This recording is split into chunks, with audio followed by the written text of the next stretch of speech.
नमस्कार दोस्तों, स्वागत है आपका मेरे YouTube चैनल दुनिया में। अभी के समय में आपने fifth generation fighter jet SU-57 और F-35 के बारे में बहुत सुना होगा। इसकी चर्चा ज़ोरों से चल रही है। ये दोनों ही फिफ्थ जनरेशन फाइटर जेट हैं। बात करें SU-57 की तो यह रसिया की कंपनी सुखोई द्वारा बनाया जाता है, और वहीं बात करें F-35 की तो यह अमेरिकन कंपनी लॉकहीड मार्टिन द्वारा बनाया गया है।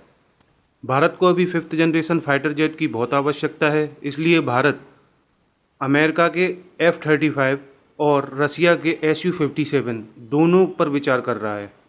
ये डील मिलियंस ऑफ डॉलर की है, इसलिए अमेरिका और रूस दोनों ही चाहते हैं कि ये डील उनको मिले, और दोनों ही देश भारत को कन्विंस करने की कोशिश कर रहे हैं। अभी 2025 में ही एरो इंडिया मेगा इवेंट भी हुआ था, जिसमें इन दोनों सुखोई 57 और F-35 ने उसमें भाग लिया था। ऐसा पहली बार हुआ है कि किसी इवेंट में ये दोनों फाइटर जेट एक साथ देखे गए हों। इससे पता लगता है कि रसिया और अमेरिका दोनों ही अपने फाइटर जेट भारत को बेचना चाहते हैं।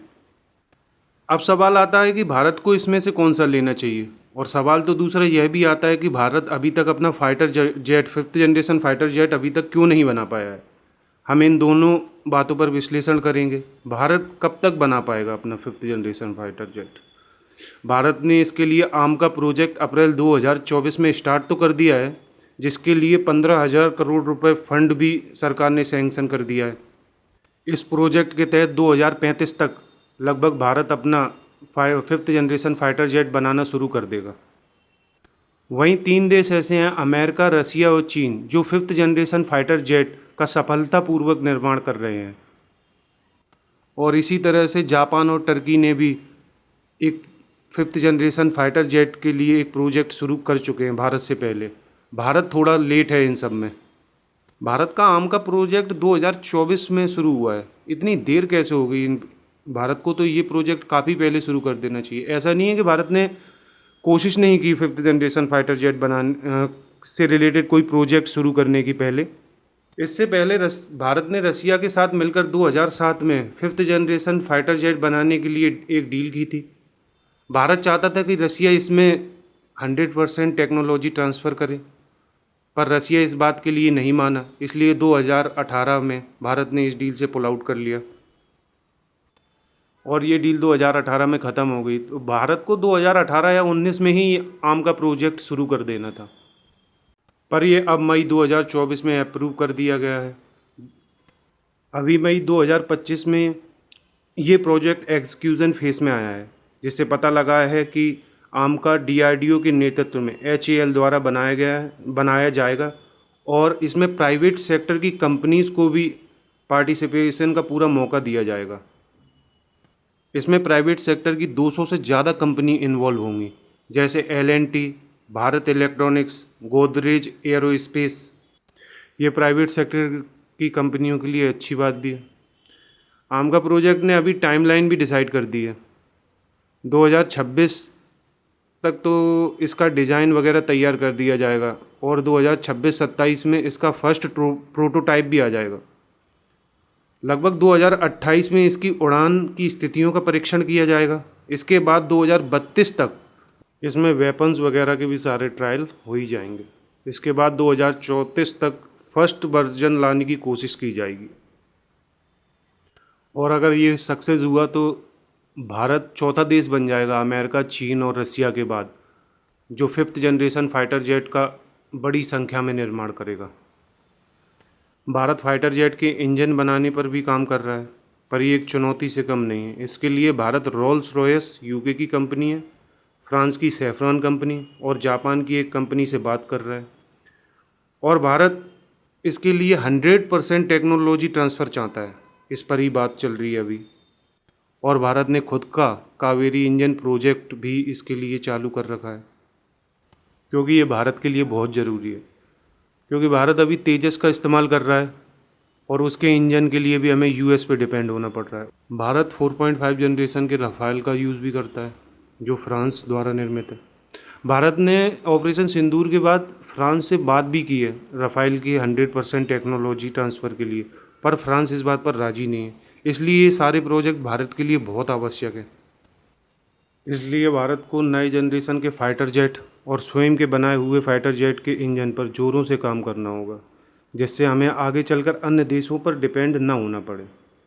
पर अभी इस चीज़ में टाइम तो लगेगा, और भारत के पास अभी 5th जनरेशन फाइटर जेट है नहीं।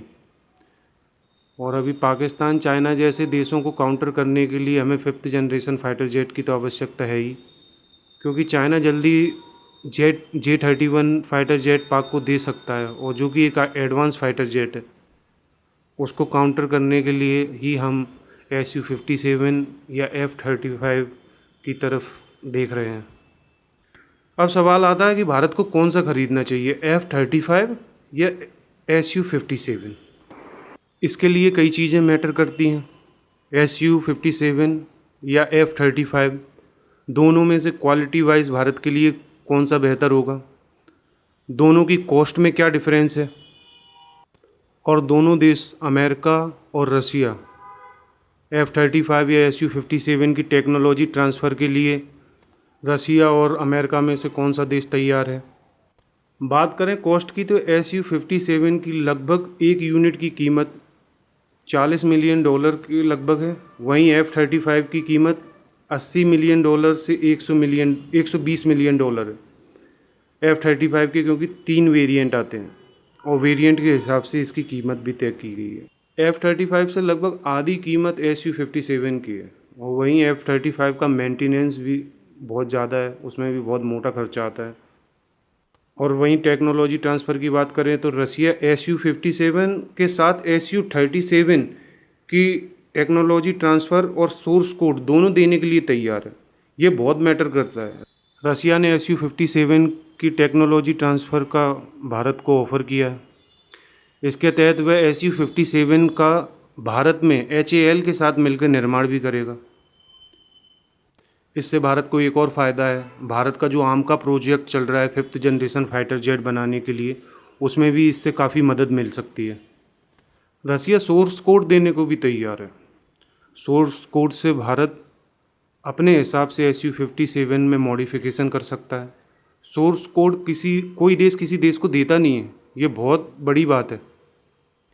इससे फाइटर जेट को पूरी तरह से मॉडिफिकेशन करके बदला जा सकता है, और भारत को Su-57 का सोर्स कोड मिलने से फ़ायदा होगा कि वह अपने हिसाब से मॉडिफिकेशन कर सकता है, उसमें अपनी मिसाइल्स का यूज़ कर सकता है Su-57 में। वहीं दूसरी ओर USA टेक्नोलॉजी ट्रांसफ़र और सोर्स कोड दोनों ही साझा करने के लिए राज़ी नहीं है, और कहा यह भी जाता है कि F-35 में किल स्विच है, जो किसी भी खरीदार देश के लिए काफ़ी कंसर्निंग बात है। 5th जनरेशन फाइटर जेट्स अपनी स्टेल्थ कैपेबिलिटीज़ के लिए जाने जाते हैं। Su-57, F-35 दोनों पर कुछ जानकारों का मानना है कि F-35 में Su-57 से बेहतर स्टेल्थ कैपेबिलिटी है। Su-57 के पैनल्स में गैप और अनइवन सरफेस की वजह से ये बात कही जाती है। इसलिए F-35 को Su-57 से बेहतर स्टेल्थ कैपेबिलिटी वाला फाइटर जेट कहा जा रहा है। अनइवन सरफेस होने से किसी भी फाइटर जेट का रडार में आने की संभावना काफ़ी बढ़ जाती है। अब बात करें स्पीड, एंड्योरेंस और रेंज की, तो इन मामलों में Su-57 या F-35 कौन बेहतर है। Su-57 2600 किलोमीटर प्रति घंटे की स्पीड से चलता है, वहीं F-35 1930 किलोमीटर प्रति घंटा की स्पीड देता है। एंड्योरेंस में Su-57 एक बार हवा में जाने के बाद 5 घंटे 48 मिनट रह सकता है, वहीं F-35 2 घंटे 36 मिनट रह सकता है।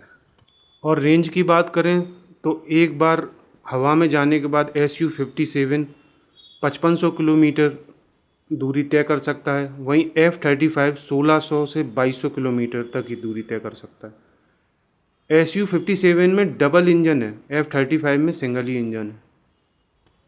और बात करें पेलोड की तो Su-57 10,000 kg की क्षमता रखता है, वहीं F-35 लगभग 8,000 kg की क्षमता रखता है।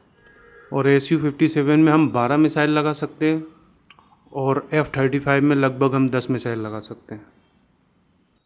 अब पॉइंट आता है कि supersonic speed without after burners किस में अवेलेबल है, ये दोनों में ही है। सुपरसोनिक स्पीड दोनों में है, दोनों ही शॉर्ट टेक ऑफ और लैंडिंग कर सकते हैं। बट F-35 में वर्टिकल टेक ऑफ और लैंडिंग का फीचर है, वहीं SU-57 में सुपर मैन्यूवरेबिलिटी है जो कि F-35 में नहीं है। सुपर मैन्यूवरेबिलिटी से ये किसी भी एंगल में अटैक कर सकता है। और बात करें इंटरनल कैरेज ऑफ वेपन्स की, तो ये दोनों में ही उपलब्ध है। इन सब चीज़ों में सबसे महत्वपूर्ण बात यह है कि रसिया टेक्नोलॉजी ट्रांसफ़र और सोर्स कोड दोनों के लिए तैयार है। और अब भारत सरकार को डिसाइड करना है कि हम SU-57 परचेज़ करें या अमेरिका का F-35। और प्लीज़ लाइक और सब्सक्राइब करें। बाय।